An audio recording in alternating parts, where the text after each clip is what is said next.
అంతవరకు ఏం చెప్పుకున్నాం మనం? ఎండోస్పెర్మ్ కాలస్ చెప్పుకున్నాం. అంతకుముందు ఏం చెప్పుకున్నాము? ఎండోస్పెర్మ్తో ముందు ఏం చెప్పుకున్నాము? ఎంబ్రియో కల్చర్ చెప్పుకున్నాం.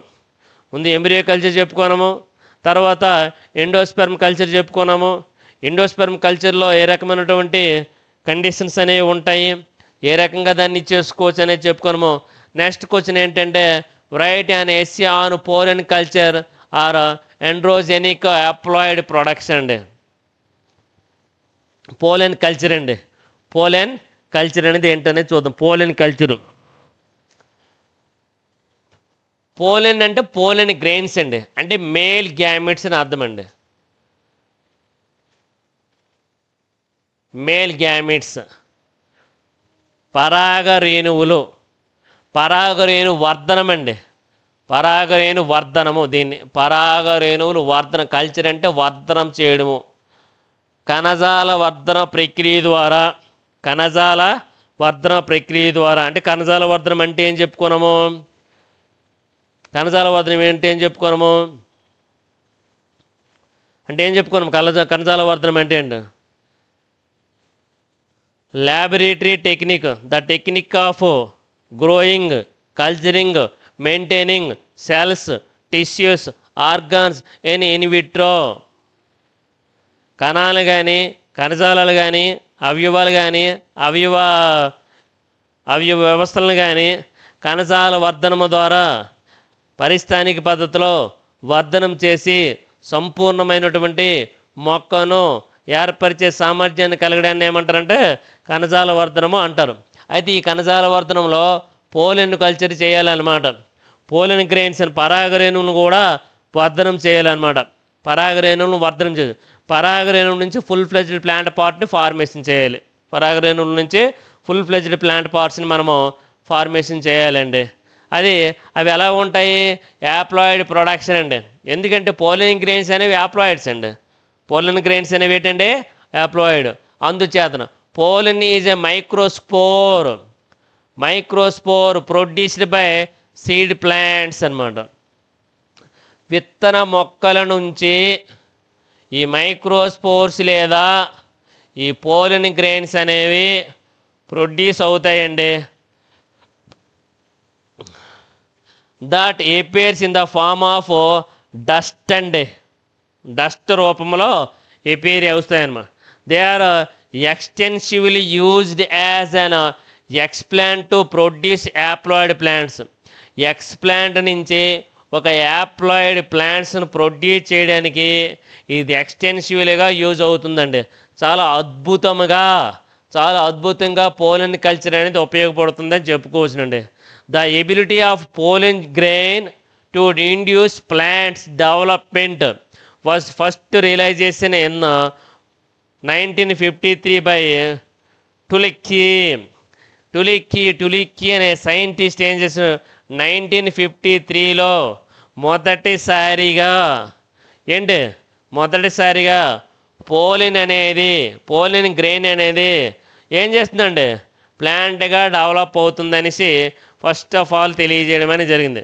ఈ observed that mature pollen grains of ginkgo biloba can be induced to proliferate in nutrients culture media in lab condition to form haploid cell అనమాట.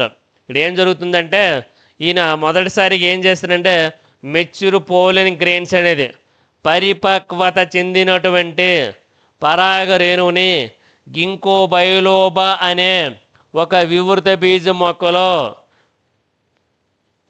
Induce to proliferate in nutrient culture medium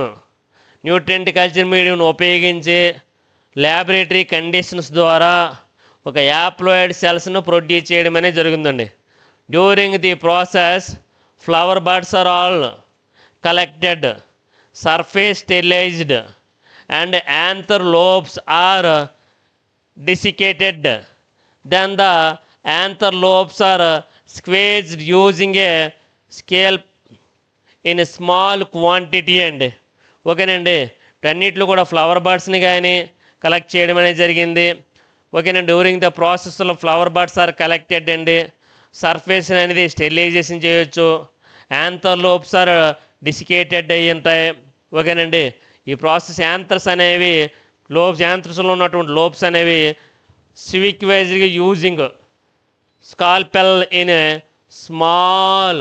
small tube are containing nutrients media అనమాట. తక్కువ మోతాదులో nutrient మీడియాని కలిగి ఉండడం వల్ల to collect the microspore అంటే సూక్ష్మ సిద్ధ బీజం అనేది ఏర్పడుతుందండి. These microspore from callus into the nutrient medium. The microspore అనేది కాలస్ని ఫామ్ చేస్తుంది. దేన్ని యూజ్ చేసుకొని? న్యూట్రియంట్ మీడియాను ఉపయోగించుకొని. విచ్ డెవలప్స్ ఇంటూ యాప్లాయిడ్ ప్లాంట్లెట్స్ అనమాట. ఆ తర్వాత కాలస్ అనేది ఏ విధంగా మారిపోతుంది? యాప్లాయిడ్ ప్లాంట్లెట్స్గా కన్వర్ట్ అయిపోయి బాగా పెరిగి గ్రో అయ్యి ఎంబ్రియోజెనిసిస్ లేదా ఆర్గనోజెనిసిస్ను ఫామ్ చేస్తుందండి. ఆర్గనోజెనిసిస్ టెక్నిక్స్ త్రూ ఆర్గనోజెనిసిక్ టెక్నిక్స్ కానీ ఎంబ్రియోజెనిసిస్ టెక్నిక్స్ ద్వారా ఏం చేస్తుందండి? మైక్రోస్కోప్ అనేది కాలస్ను ఫామ్ చేస్తుంది. ఈ కాలస్ అనేది ఏ విధంగా అండి? న్యూట్రియంట్ మీడియంని యూటిలైజ్ చేసుకుంటుందండి. న్యూట్రియంట్ మీడియంని యూటిలైజ్ చేసుకొని ఈ విధంగా యాప్లాయిడ్ ప్లాంట్లెట్స్ని ఫామ్ చేయడం అని జరుగుతుందండి. యాప్లాయిడ్ ప్లాంట్లెట్స్ని.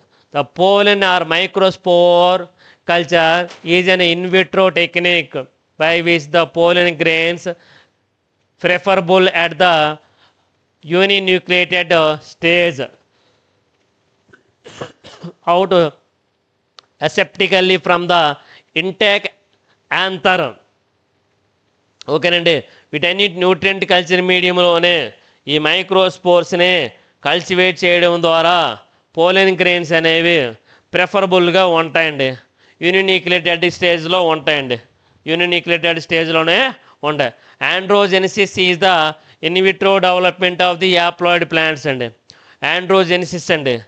ఆండ్రోజెనిసిస్ అనేది ఇన్విట్రో ప్రాసెస్ డెవలప్మెంట్లో యాప్లాయిడ్ ప్లాంట్స్ని అదేవిధంగా originated from totipotent pollen grains through a series of cell division and differentiation అండి.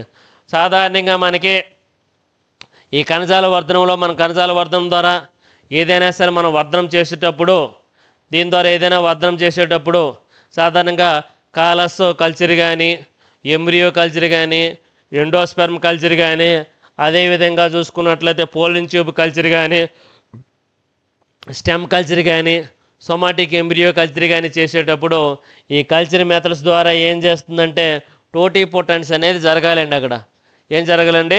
టోటిపోటెన్స్ అనేది జరగాలి. డిఫరెన్షియేషన్ జరగాలి, డిఫరెన్షియేషన్ జరగాలి.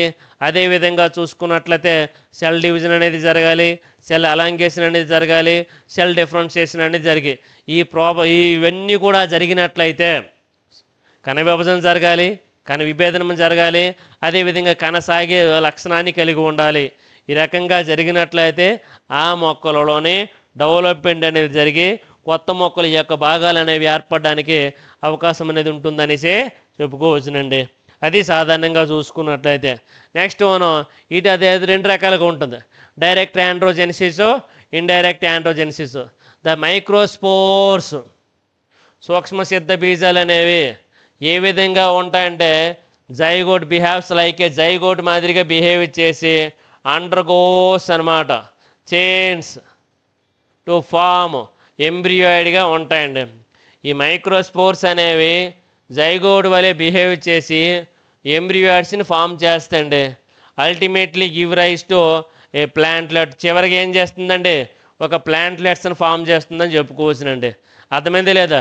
ఈ మైక్రోస్పోర్స్ అనేవి డైరెక్ట్ అన్నాడు కదా, ఈ మైక్రోస్పోర్స్ అనేవి లైక్ జైగోట్ మాదిరిగా ఉండి ఏం చేస్తాయండి?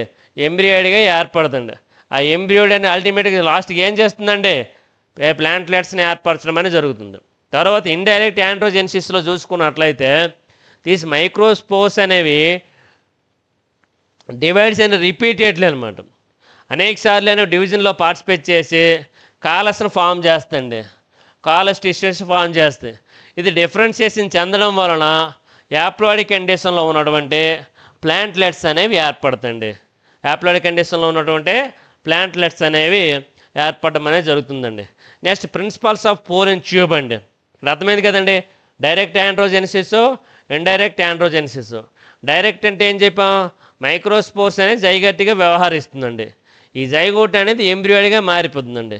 ఎంబ్రియోడ్ లేటర్గా ఏం చేస్తుందండి, ప్లాంట్లెట్స్ని ఏర్పడుతుంది. అది డైరెక్ట్ యాండ్రోజెనిసిస్. మరి ఇండైరెక్ట్ యాండ్రోజెనిసిస్ అంటే చూడండి, ఇండైరెక్ట్ అంటే మైక్రోస్పోర్స్ అనేవి రిపీటెడ్గా డివిజన్స్లో పార్టిసిపేట్ చేసి కాలస్ని ఏర్పరుస్తుందండి. ఈ కాలస్ అనేది ఏం చేస్తుంది, మళ్ళీ డిఫరెన్షియేషన్లో పార్టిసిపేట్ చేయడం వల్ల యాప్లాయిడ్ కండిషన్లో ఉన్నటువంటి ప్లాంట్లెట్స్ అనేవి ఫార్మేషన్ అవుతాయండి. యాప్లాయిడ్ కండిషన్లో ఉన్నటువంటి ప్లాంట్లెట్స్ అనేవి ఏర్పడతాయని చెప్పుకోవచ్చు. Next principles of pollen culture అండి. ప్రిన్సిపల్స్ ఆఫ్ పోలన్ కల్చర్ అనేది చూడండి. The production of haploid plants exploiting the totipotence of microscope అండి. The production of haploid plants అండి, ఏకస్థితిగా మొక్కలు అనేవి exploiting the totipotency of microscope అనేది, మైక్రోస్పోర్స్ అనేవి, సూక్ష్మ సిద్ధ బీజాలు అనేవి టోటిపోటెన్సీ ప్రక్రియ ద్వారా యాప్లాయిడ్ ప్లాంట్లెట్స్ను ప్రొడక్షన్ చేయడానికి అవకాశం అనేది ఉంటుంది. In this process the normal development and functions of the పోలన్ cell to become a male gametes అనమాట. ఇదేం చేస్తుంది, ఈ పోలన్ సెల్ అనేది మేల్ గ్యామిట్గా వ్యవహరించడం అనేది జరుగుతుందండి. మేల్ గ్యామిట్గా వ్యవహరించడం అనేది జరుగుతుంది. Stopped and it is diverted forcedly to a new metabolic pathway for vegetative cell division అండి. అది సాధారణంగా చూసుకున్నట్టయితే జీవక్రియలో పార్టిసిపేట్ చేసి వెజిటేటివ్ సెల్ డివిజన్స్లో పార్టిసిపేట్ చేస్తుందని చెప్పుకోవచ్చండి. నెక్స్ట్ వన్ ఏంటుందండి, డెవలప్మెంట్ ఆఫ్ ఆండ్రోజెనిక్ యాప్లాయిడ్స్ అండి. Development of androgenic haploids. ఇందులో పాత్వేస్ అనేది ఉంటుంది. పాత్వే చూడండి, పాత్వే ఉంటుంది. The microspores divide by unequal divisions అండి. ఈ మైక్రోస్పోర్స్ అనేవి ఈక్వల్గా డివిజన్స్లో పార్టిసిపేట్ చేసి ఐడెంటికల్ డాక్టర్ సెల్స్ని ఫామ్ చేస్తాయండి. ఈక్వల్గా డివిజన్లో పార్టిసిపేట్ చేస్తండి. ఒకే రకంగా ఉన్నటువంటి డాటర్ సెల్స్ని ఏర్పరుస్తుందండి. ఈ డాటర్ సెల్స్ అనేవి ఏం చేస్తాయి, టు ద స్పోరోఫైట్, ఎక్కడండి స్పోరోఫైట్ డెవలప్మెంట్కి తోడ్పడతాయి అన్నమాట. Vegetative and generative cells are not distinctly formed in this pathway. ఇందులో ఏం చేస్తుంది, వెజిటేటివ్ సెల్స్ ఉన్నో జనరేటివ్ సెల్స్ అనేవి డివిజన్స్లో పార్టిసిపేట్ చేయవు. ఓకేనండి. అందువలన ఒక రకమైనటువంటి సాప్రోఫైట్ అనేది డెవలప్ జరగదండి. ఓకేనండి. ఇక్కడ మైక్రోస్పోర్స్ అనేవి ఈక్వల్గా డివిజన్స్లో పార్టిసిపేట్ చేసి డాక్టర్ సెల్స్ అనేవి ఏర్పడతాయి. అవి స్పోరోఫైట్కి కాంట్రిబ్యూట్ చేస్తాయండి. అదేవిధంగా వెజిటేటివ్ సెల్స్ కానీ జనరేటివ్ సెల్స్ కానీ డివిజన్లో పార్టిసిపేట్ చేయకపోవడం వల్ల ఈ పాత్వే అనేది అక్కడ క్లోజ్ అయిపోతుంది. బెస్ట్ ఎగ్జాంపుల్ దౌతూరా స్పీసెస్ అని చెప్పుకోవచ్చునండి. నెక్స్ట్ పాత్వే 2 అనేది ఉంది. ఇక్కడ ఏం చేస్తుందంటే యూనిన్యూక్లియేటెడ్ మైక్రోస్పోర్స్ అనేవి అన్ఈక్వల్గా ఏం చేస్తుంది, అన్ఈక్వల్గా అనమాట డివిజన్స్లో పార్టిసిపేట్ చేస్తుంది. పార్టిసిపేట్ చేయడం వల్ల ఏం చేస్తుంది, వెజిటేటివ్ అండ్ జనరేటివ్ సెల్స్ని ఏర్పరుస్తుందండి. ఓకేనా, అర్థమైందే లేదా. ఇదేం మైక్రోస్పోర్ అనేది ఈక్వల్గా డివిజన్స్ పార్టిసిపేట్ చేసి ఒకే రకంగా ఉన్నటువంటి డాక్టర్ సెల్స్ ఏర్పడుతుంది.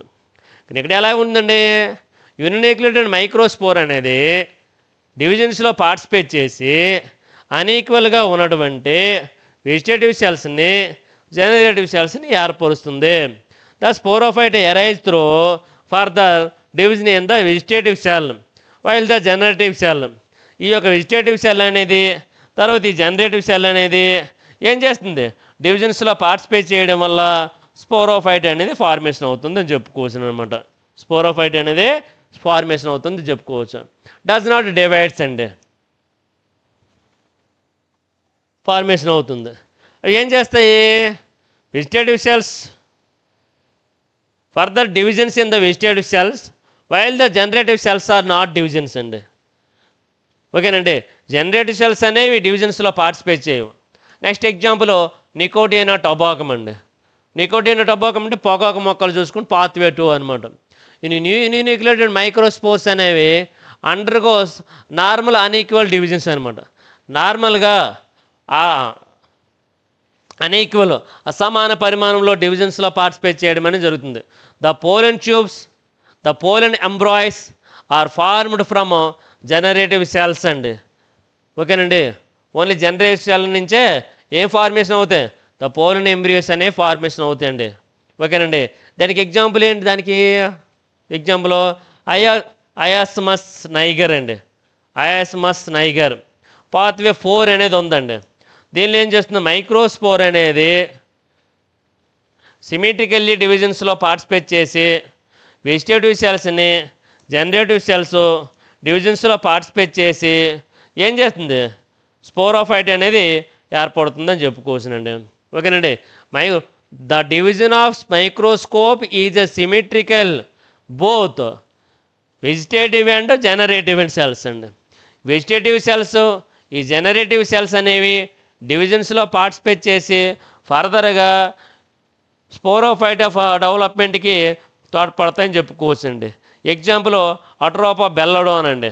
అట్రోపా బెల్లడోన్లో ఈ రకమైనటువంటి ప్రాసెస్ అనేది జరుగుతుందనేసి చెప్పుకోవచ్చునండి.